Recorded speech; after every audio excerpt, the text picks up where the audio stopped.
사랑합니다. 네, 오늘 예배 자리에 나오신 우리 귀한 성도님들 주의 이름으로 크게 환영하며 넘치도록 축복합니다. 옆에 계신 분들과 우리 따뜻한 마음을 담아 인사할까요? 사랑합니다. 축복합니다. 참 잘 오셨습니다. 네, 요즘 거리마다 봄꽃들이 활짝 피어나고 있습니다. 우리들의 마음을 좀 설레게 하는데요. 그 가운데 오늘 우리들 마음에도 또 주님을 향한 그 늘 설레임이 항상 함께 하시기를 또 간절히 소망합니다. 오늘은 종려주일입니다. 종려주일은 단순한 교회 절기가 아니라 우리의 신앙과 삶을 깊이 조명하는 매우 중요한 날입니다.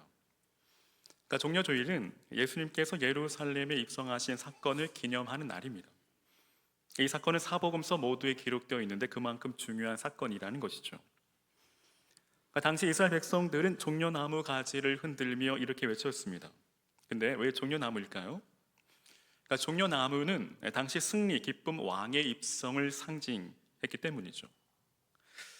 그러니까 이와 같은 의미로 예수님께서 예루살렘에 입성하실 때 수많은 사람들이 종려나무 가지를 흔들며 외쳤습니다. 호산나, 주의 이름으로 오시는 이여. 여기 호산나는 우리를 구원하소서라는 뜻입니다. 겉으로 보면 최대의 환대이고 환영입니다. 왕을 맞이하는 장면입니다. 그런데 오늘 우리가 깊이 생각해야 할 질문이 있습니다. 그들은 정말 예수님을 알았을까요? 왜냐하면 그렇게 환영하고 환대했던 사람들이 불과 며칠 뒤에는 십자가에 못 박으라고 소리쳤기 때문입니다. 여러분, 이는 단순한 이 군중의 변덕이 아닙니다. 이것은 곡해된 신앙의 결과입니다. 그렇다면 오늘 우리는 예수님을 제대로 알고 믿고 있을까요? 과연 그들과 다를까요? 종려나무 가지를 가지고 맞으러 나가 외치되 호산나. 이 장면은 왕의 입성식입니다. 그들은 예수님을 왕으로 환영했습니다. 근데 중요한 것은 어떤 왕으로 생각했느냐입니다. 그 당시 이스라엘은 로마의 지배 아래에 있었습니다. 백성들의 마음속에는 한 가지 간절한 바람과 소원이 있습니다. 그것은 바로 우리를 해방시켜줄 정치적 메시아입니다. 즉 로마를 무너뜨릴 왕, 경제를 회복시킬 왕, 우리 인생을 편하게 만들어줄 왕, 우리 노후를 책임져줄 왕, 내 문제를 해결해주는 왕을 원했습니다. 쉽게 말해 내 인생 좀 잘 풀리게 해주세요 입니다. 그래서 호산나라는 말도 단순한 찬양이 아니라 지금 당장 우리를 구원해 주세요라는 그들의 절박한 외침입니다. 그들의 절박한 외침은 지금 당장 내 방식대로입니다. 우리 역시 예수님을 믿는다 말하지만 실제로는 내 삶의 문제를 내 방식대로 해결해 줄 강력한 왕을 원한다라는 것입니다. 이처럼 군중은 지금 당장을 원했지만 예수님은 영원한 구원을 이루셨습니다. 사랑하는 여러분, 기억하십시오. 이 땅에서의 삶은 잠깐입니다. 야고보서의 기자의 말씀처럼 우리의 인생은 잠깐 보이다 없어지는 안개와도 같습니다. 그러므로 저와 여러분, 지금 당장 눈앞의 현실이 아닌 영원을 바라보시기를 바랍니다. 그리고 저 영원한 나라, 저 천국을 소망하시기를 주님의 이름으로 간절히 축원합니다. 근데 오늘 본문에 예수님은 한 어린 나귀를 타셨습니다. 이 장면이 너무도 중요한데요. 왜일까요? 여러분, 먼저 왜 예수님은 군마가 아닌 백마가 아닌 왜 나귀 새끼를 타셨을까요? 이는 스가랴서 9장 9절의 성취입니다. 그러니까 스가랴는 예수님이 오시기 500여 년 전 시온의 딸들아 크게 기뻐할지어다 예루살렘에 따라 즐거이 부를지어다 보라 내 왕이 내게 임하시나니 그는 공의로우시며 구원을 베푸시며 겸손하여서 나귀를 타시나니 나귀의 작은 것 곧 나귀 새끼니라. 즉 언약의 성취라는 것입니다. 그러니까 오늘날도 그러하겠지만 당시 말은 전쟁, 힘, 정복을 상징합니다. 그에 반해 나귀는 평화, 겸손, 희생을 상징합니다. 이처럼 예수님은 정복의 왕이 아닌 죽으러 오신 왕이라는 것입니다. 당시 군중들은 왕관, 화려한 왕관을 기대했지만 예수님은 십자가를 향해 가고 계십니다. 예수님 이렇게 말씀하십니다. 나는 너희가 기대하는 방식으로 구원하지 않는다. 나는 십자가의 길로 구원한다. 그 이유는 오직 예수님이 가시는 그 길만이, 그 십자가의 길만이 유일한 생명의 길이요 구원의 길이기 때문입니다. 여러분 믿으십니까? 믿으시기를 바랍니다. 다른 길은 없습니다. 다른 길은 모두 멸망의 길일 뿐입니다. 근데 여러분, 이 말씀은 단순히 과거 이야기가 아닙니다. 오늘 저와 여러분, 우리의 이야기입니다. 여러분, 우리도 똑같지 않습니까? 앞서 말씀드린 것처럼 사업이 잘 되면 하나님의 은혜입니다. 건강하면 하나님 감사합니다. 일이 잘 풀리면 호산나입니다. 하지만 사업이 실패하고 건강이 무너지면 하나님 왜 나를 버리셨나이까? 하나님 정말 살아 계십니까? 라고 따져 묻기 시작합니다. 우리 때로 이렇게 생각하죠. 내 사업이 잘 되게 해주시면 좋겠다. 내 자녀 손들이 잘 되게 해주시면 좋겠다. 내 문제를 해결해 주시면 좋겠다. 내 인생 대박 났으면 좋겠다. 물론 하나님은 도우십니다. 그렇게 하실 수도 있습니다. 하지만 그것이 신앙의 중심이 되고 목적이라면 우리는 예수님을 오해하고 곡해하는 것입니다. 그리고 마침내 이스라엘과 같은 전철을 밟게 될 뿐이죠. 즉 우리 역시도 결국에는 예수님을 그 참혹한 십자가에 다시 못 박고 만다는 사실입니다.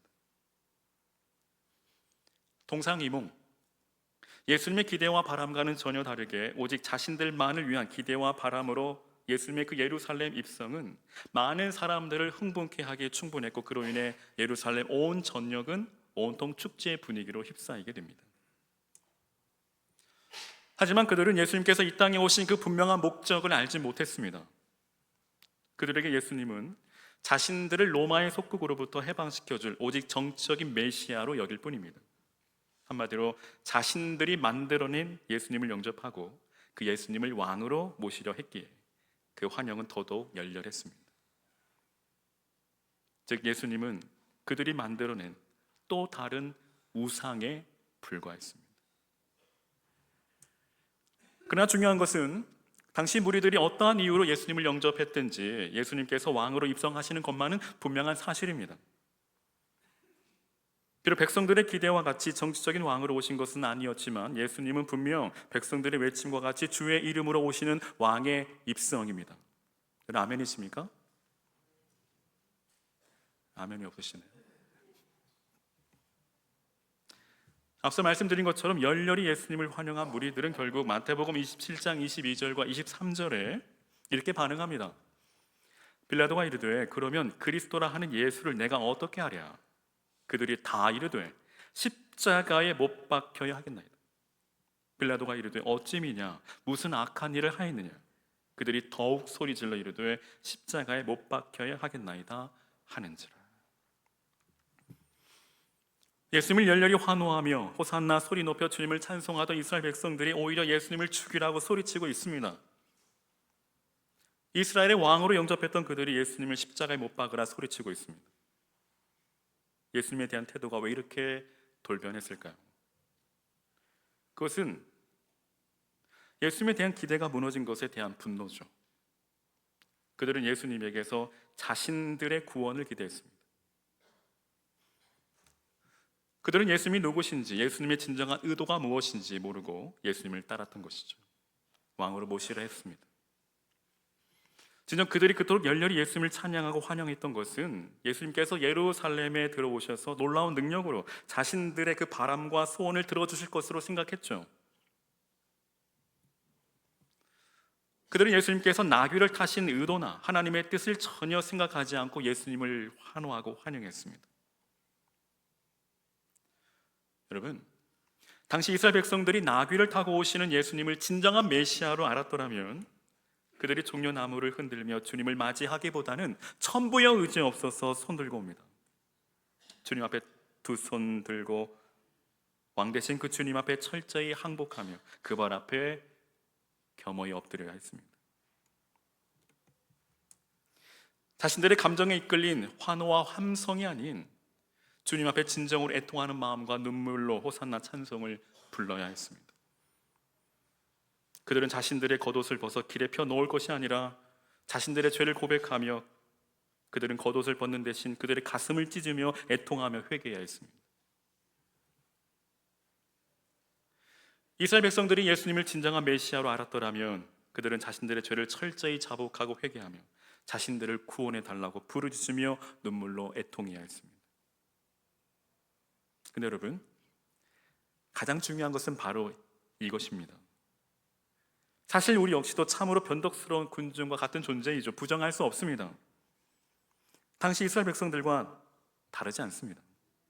호산나 했다가 십자가를 외치는 것이 바로 우리의 존재입니다. 이것이 우리의 실체이고 실제이고 실상입니다. 그럼에도 우리 예수님은 저와 여러분을 절대 포기하시지 않는다는 사실입니다. 무리가, 그리고 오늘 저와 여러분 모두가 그 예수님에게서 돌아설 것을 분명히 아셨음에도 불구하고 예수님은 예루살렘을 향해 들어가셨습니다. 예수님을 부인하고 배반하고 배신하고 십자가에 못 박을 것을 뻔히 아시면서도 불구하고 그럼에도 예수님은 그 십자가를 향해 나아가셨다는 사실입니다. 이것이 바로 복음이죠.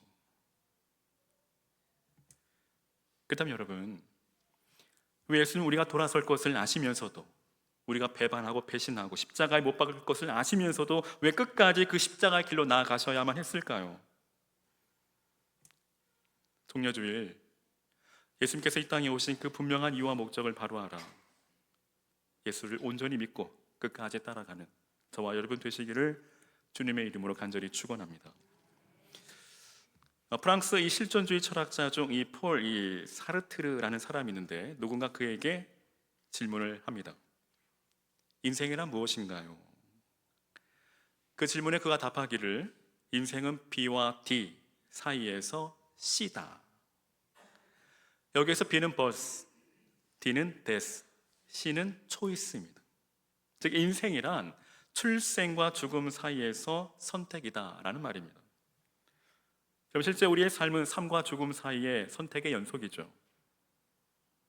근데 여러분, 우리의 삶과 죽음 사이에 진정한 삶과 죽음을 결정짓는 매우 중요한 선택이 있습니다. 그 선택은 C, 바로 크라이스트, 예수 그리스도이십니다.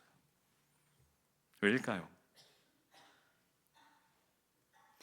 로마서 3장 23절에 모든 사람이 죄를 범하였음에 하나님의 영광에 이르지 못하더니, 이어서 로마서 6장 23절에 죄의 삭은 사망이요 하나님의 은사는 그리스도 예수 우리 주 안에 있는 영생이니라고 말씀하시기 때문입니다. 즉 우리 인생의 삶과 죽음 사이의 가장 중요한 선택, 즉 하나님이 세상을 이처럼 사랑하사 독생자를 주셨으니 이는 그를 믿는 자마다 영생을 얻겠지만 만일 그렇지 않는 자는 하나님의 진노의 심판을 받아 영원한 사망에 멸망에 이르게 된다는 사실입니다. 이처럼 삶과 죽음 사이에 있는 우리 인생에게 우리 주님께서 친히 찾아오신 그 궁극적인 목적은 바로 죄 사함입니다. 왜냐하면 이 죄 사함이 없이는 그 누구도 이 죽음의 문제를 해결할 수 없기 때문이죠. 그리고 우리 인생에게 있어 가장 중요하고 가장 시급한 문제는 바로 먹고 사는 것이 아니라 이 죄 사함의 문제라는 것입니다. 죄 사함이 없이는 영생을 얻을 수 없습니다. 우리에게 중요한 것은 생계가 아닙니다. 생업이 아닙니다. 우리에게 중요한 것은 생명이죠. 사랑하는 여러분, 예수님은 우리의 생존의 문제를 해결해 주시기 위해 이 땅에 오신 것이 아닙니다. 우리의 생명의 문제를 해결해 주시기 위해 이 땅에 오셨습니다. 물론 생존의 문제도 중요하죠. 하지만 생명보다 중요할까요? 여러분, 돈과 생명을 바꾸시겠습니까? 어쩜 바꿀 수 있다라고 생각하시는 분들도 계실지 모르겠습니다. 하지만 여러분, 죽음의 문턱에 이르면 생각이 달라질 겁니다. 그러나 그땐 이미 늦습니다. 후회해도 아무 소용없습니다. 그러니까 우리 예배 시간마다 이 사도신경을 통해 우리의 신앙을 고백합니다. 저는 이 신앙 고백이 저와 여러분의 진실한 믿음의 고백이 되기를 주님의 이름으로 축원합니다. 근데 여러분, 앞에 모든 신앙 고백도 매우 중요하지만 오늘 이 죄를 사해 주시는 것을 믿습니다 라는 이 신앙 고백은 매우 중요한 신앙 고백입니다. 그 이유는 죄를 지으면 사함을 받든지 아니면 죄값을 반드시 치러야 하기 때문입니다. 죄값, 그 죄의 삭은 뭘까요? 사망입니다. 그러므로 어쩌면 이 사도신경에서 가장 중요한 신앙 고백은 바로 이 죄 사함의 고백이요, 또 성경에서 꼽을 수 있는 최고의 말씀은 내 죄를 사했느니라는 이 죄 사함의 축복일 겁니다. 우리가 하나님으로부터 받아야 할 복은 참으로 많죠. 그러나 그 중에서도 우리가 반드시 받아야 하며 끊임없이 받아야 할 복은 무엇보다도 죄 사함입니다. 마가복음 2장에 지붕을 뚫고 줄에 달아 내려진 이 중풍병자에게 예수님께서 하신 첫 번째 말씀이 뭘까요? 내 자리를 들고 일어나라는 말씀이 아니라 내 죄를 사했느니라는 말씀입니다. 여러분, 지금 이 주님 앞에 나온 이 중풍병자의 소망이 뭘까요?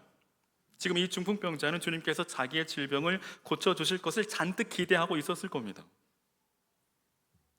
그러나 주님은 그 중풍병을 치유해 주시기에 앞서 죄의 사함부터 선언하고 계십니다. 왜일까요? 그 의미가 뭘까요? 육체의 질병을 치유하는 것보다 영혼의 문제를 해결하는 것이 더 중요함을 나타내는 것 아닐까요?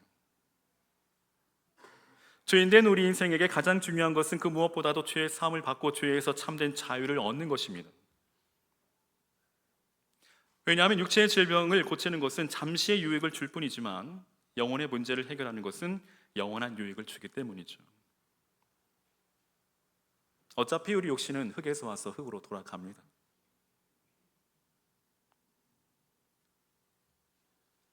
이 죄의 문제를 해결하지 못하면 아무리 육체의 질병을 고친다 하더라도 마침내는 멸망에 이르게 됩니다. 일용할 양식이 우리 육신을 살리게 하는 것이라면 이 죄 사함의 축복이야말로 우리 영혼을 살리는 것이죠.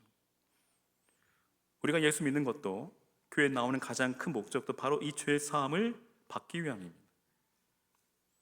즉 죄의 문제를 해결하기 위해 주님을 찾아 나온 것입니다. 오늘도 우리가 이 자리에 나온 이유 역시 바로 죄 사함의 그 궁극적인 목적이 있다 할 수 있습니다.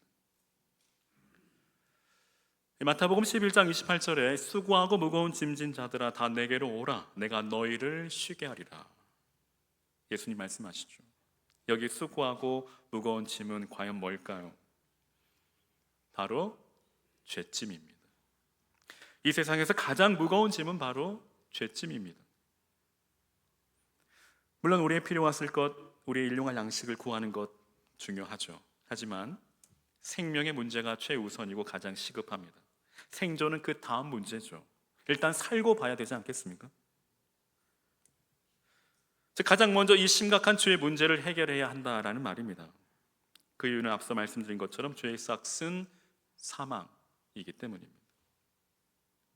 여러분, 죽은 자에게 진수성찬이 무슨 의미가 있을까요? 장례식에 리무진이 무슨 의미가 있습니까? 고려 여러분, 살아생전에 효도하시기를 바랍니다. 결국 이 땅에 우리 인생의 참심을 누리지 못하는 그 근본적인 이유는 바로 이 죄짐 때문이라는 것입니다. 이 죄의 문제를 해결하지 못하면, 즉 죄의 사함을 받지 못하면 하나님과 영원한 단절로 인하여 그 생명이 끊어지고 하나님의 심판을 받아 이 세상의 그 어떠한 고통보다 더 극심한 고통의 지옥 형벌을 받을 수밖에 없습니다. 여러분, 천국과 지옥은 있습니다. 믿으시면 아멘? 여러분이 아무리 부정한다 할지라도 천국과 지옥은 반드시 있습니다.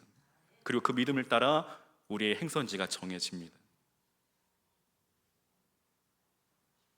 여러분, 천국 믿으십니까? 천국 가고 싶으세요? 별로 아멘이 좀 없으시네요. 이 땅이 좋으세요? 여러분, 천국 가고 싶으세요? 지금 가고 싶다. 여전히 온 성도가 두 손을 다 드는 그날까지 이 질문은 계속됩니다. 어디야다. 네. 자, 여러분, 천국과 지옥은 반드시 존재합니다. 계시록의 말씀처럼 영원히 꺼지지 않는 그 불구덩이 속에서 영원토록 고통하며 신음하며 살아가야 합니다. 죽고 싶어도 죽을 수가 없어요. 정말 생각만 해도 너무 끔찍하고 두렵습니다. 그러므로 반드시 이 죄 문제를 해결해야만 됩니다. 그렇다면 여러분, 죄란 뭘까요? 죄. 교회 학교에서 아이들에게 죄에 대해서 가르칠 때에 아이들이 이해하기 쉽도록 죄란 하나님께서 기뻐하시지 않는 말이나 행동이나 생각을 말해라고 가르칩니다. 근데 이는 죄의 본질이라기보다는 죄의 열매라고 할 수 있겠죠. 그렇다면 죄의 뿌리, 죄의 근원, 그 본질은 뭘까요? 우리가 아는 것처럼 인류 최초의 죄는 아담과 하와가 에덴 동산에서 선악과를 따먹은 사건으로부터 시작합니다. 이는 인류 최초의, 그리고 인류 역사의 가장 불행한 사건이죠. 이 죄는 하나님의 말씀을 듣지 않고 사탄의 말을 들음으로써 발생했습니다. 그 미혹에 넘어간 것이죠. 하지만 그 배후에는 하나님과 같이 되고자 하는 교만한 마음 때문입니다. 즉 내가 주인 되고자 하는 마음이죠. 이것이 바로 죄의 뿌리이고 죄의 본질이라는 것입니다. 그 후로 세상은 죄로 인해 심각하게 오염되고 말았습니다.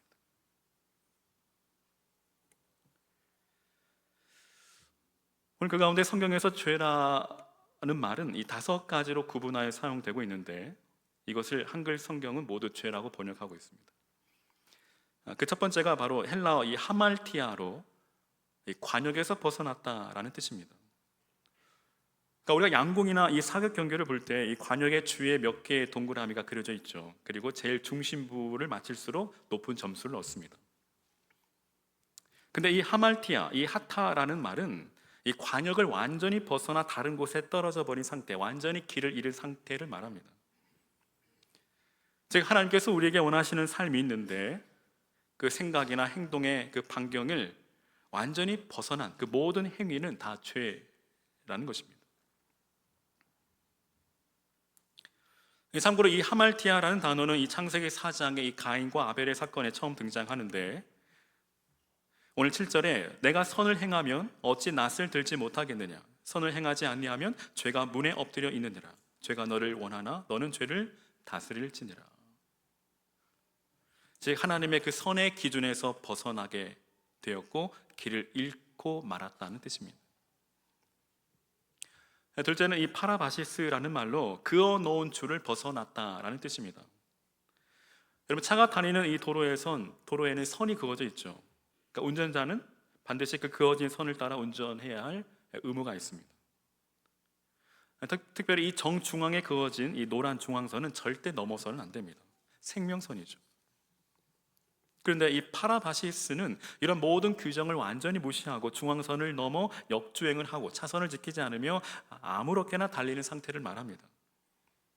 즉 하나님께서 정해 놓으신 그 공의와 진리의 원칙으로 인간이 반드시 지켜야 할 규칙과 원칙을 제시해 주셨음에도 그 길을 어기고 위반하는 모든 행위를 다 죄라고 말합니다.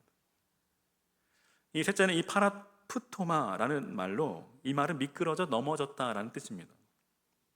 그러니까 이 말은 서 있어야 될 사람이 조심하고 자제하지 못하여 미끄러져 넘어진 상태를 말합니다. 자신의 감정이나 정욕과 욕심 등은 우리가 순응하여 따라야 할 대상이 아니라 다스리고 제한하고 절제해야 할 대상입니다. 여러분, 먹고 싶다고 다 먹고 자고 싶다고 다 잘 수 있을까요? 네, 오늘 예배 시간에 조시는 분이 계신데 물론 그럴 수도 있지만 그 다음엔 반드시 책임이 뒤따른다는 사실입니다. 만약 그 자제력을 잃어버린다면 술 취한 사람같이 중심이 흔들려 하지 말아야 할 일을 하게 됩니다. 이는 마치 제동이 되지 않는 자동차와 같습니다.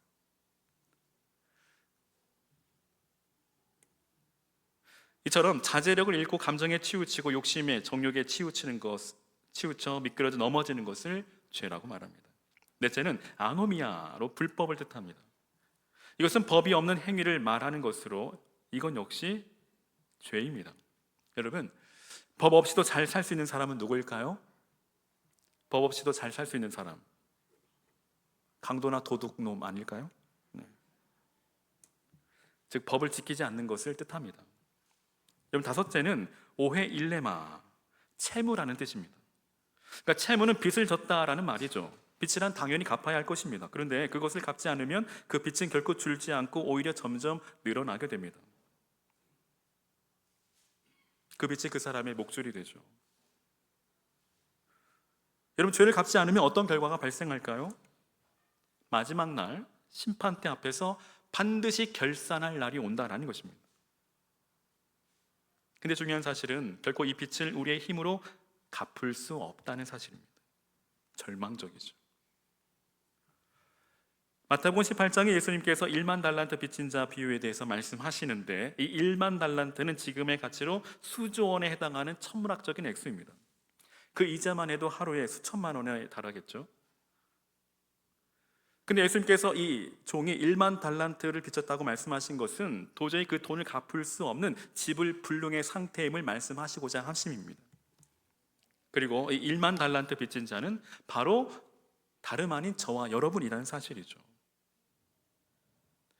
즉 우리는 우리의 힘과 능력으로 도저히 갚을 수 없는 지불불능의 채무자라는 것입니다. 그렇다면 이 죄의 문제를 어떻게 해결할 수 있을까요? 바로 누군가가 이 죄의 빚을 대신 갚아주는 길뿐입니다. 여러분, 그분이 누구일까요? 바로 예수 그리스도이시죠. 십자가에서 우리 예수님께서 저와 여러분의 그 모든 죄의 빚을 하나도 남김없이 다 갚아주셨고 탕감해 주셨습니다. 믿으시면 아멘. 이처럼 오늘 본문은 예수님께서 율법이나 종교, 철학, 고행 등 그 어떠한 것으로도 그 인간의 죄의 문제를 해결하지 못하고 오직 예수님께로 오는 사람들만 그 죄의 속박에서 벗어나 자유할 수 있게 됨을 말씀하신 것입니다. 즉 예수님께서 이 일을 위해 이 땅에 오셨다라는 것이죠. 그리고 그 일 위해 지금 예루살렘에 입성하고 계십니다. 그러면 여러분, 스스로 죄의 문제를 해결할 수 있다라고 생각하지 마십시오. 그 누구도 예수님을 믿지 않고서는 죄에서 자유를 얻을 수 없습니다. 다른 길은 없습니다. 죄의 사함을 받는 유일한 길, 그것은 오직 예수 그리스도의 보혈의 공로를 의지하는 것입니다. 날마다 주님의 십자가를 단단히 붙들고 주님의 보좌 앞으로 나아가는 것입니다. 오직 예수 그리스도의 보혈만이, 오직 그 보혈의 공로만이 우리의 죄 사함을 받을 수 있는 유일한 길임을 믿으시기를 바랍니다. 즉 2000년 전 예수님께서 골고다 언덕에서 우리 죄를 위해 십자가에 못 박혀 죽으셨음을 확실히 믿는 것입니다. 만일 믿지 않으면 예수님의 구원이 나와는 아무런 상관이 없습니다. 오늘 특별히 이 종려주일에 죄 사함의 은혜, 그 구원의 감격과 기쁨이 저와 여러분의 삶에 더욱 충만하시기를, 가득하시기를 주의 이름으로 간절히 축원합니다. 그렇다면 죄 사함이란 뭘까요? 즉 하나님이 베푸신 그 용서의 참된 의미는 뭘까요? 먼저 용서란 어떤 사람이 누군가에게 악을 행하여 손해를 입혔을 때 그에게 마땅히 돌아가야 할 법적 책임을 면제해 주는 것입니다. 그러나 예수님께서 말씀하시는 용서는 그 이상입니다. 예수님께서 말씀하시는 용서는 계속 사랑하는 것, 끝까지 사랑하는 것까지 포함입니다. 바로 예수님께서 베드로에게 다시 찾아오셨던 것처럼 말이죠. 즉 모든 잘못을 완전히 잊어버리고 다시 기억하지 않는 것, 이것이 바로 진정한 의미에서 용서라는 것입니다. 다음으로는 이 죄 사함의 참된 의미는 결코 정죄함이 없는 용서입니다. 그러니까 로마서 8장 1절과 2절에 그러므로 이제 그리스도 예수 안에 있는 자에게는 결코 정죄함이 없나니 이는 그리스도 예수 안에 있는 생명의 성령의 법이 죄와 사망의 법에서 너를 해방하였습니다. 그러니까 요한복음 8장의 이 현장에서 가늠하다 붙잡혀온 여자에게 많은 사람들이 돌을 들어 정죄하려 합니다. 하지만 예수님은 그녀를 향해 말씀하시죠. 요한복음 8장 10절과 11절에 여자여 너를 고발하던 그들이 어디 있느냐? 너를 정죄하는 자가 없느냐? 대답하되 주여 없나이다. 예수께서 이르시되 나도 너를 정죄하지 아니하노니 가서 다시는 죄를 범하지 말라 하시니라.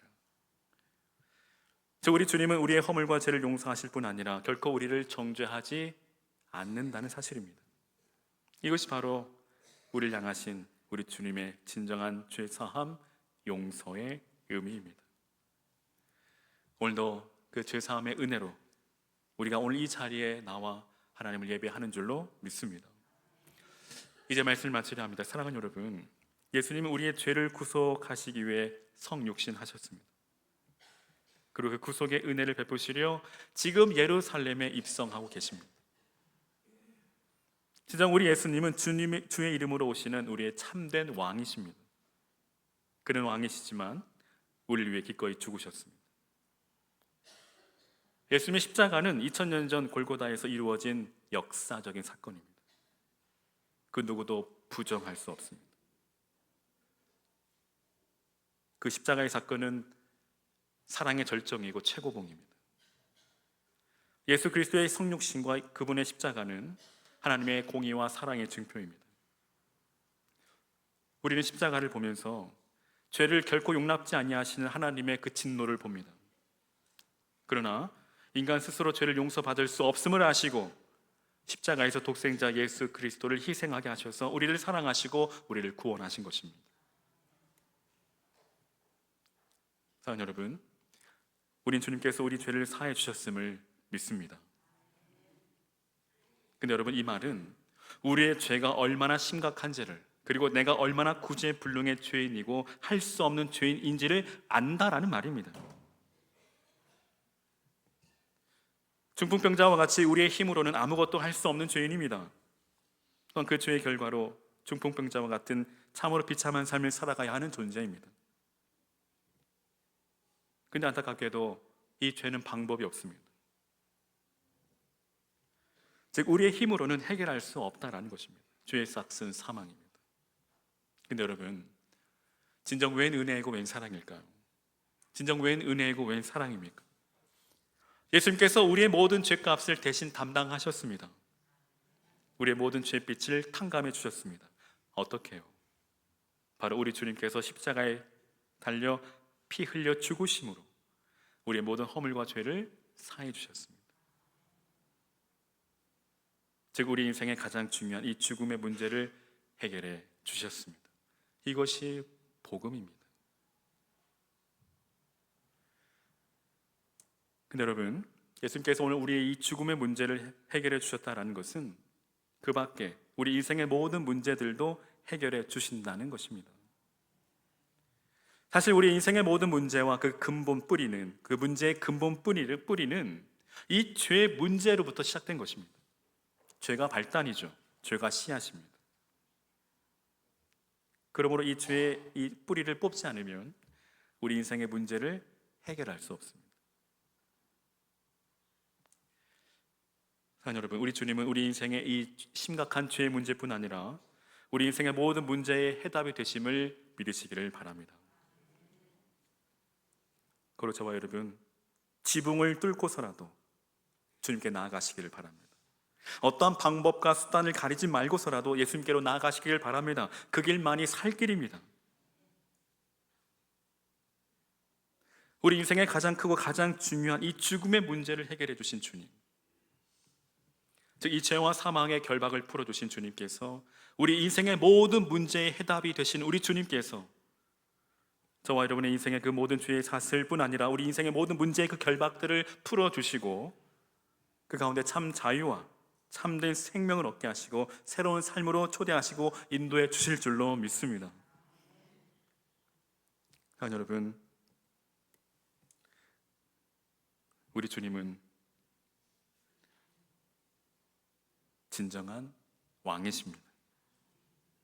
그분은 만왕의 왕이십니다. 고로 오늘 우리에게 죄 사함을 얻고 영생을 주시기 위해 이 땅에 오신 그 주님, 그 주님을 내 마음의 문을 이 시간 활짝 열고 기쁨으로 맞이하시기를 바랍니다. 그 주님을 영접하시기를 바랍니다. 그리고 그분이 다스리시는 그분의 나라에서 참 생명을 얻고 참 평안을 누리며 참 자유를 누리는 복된 성도의 삶이 되어지시기를 주님의 이름으로 간절히 축원합니다.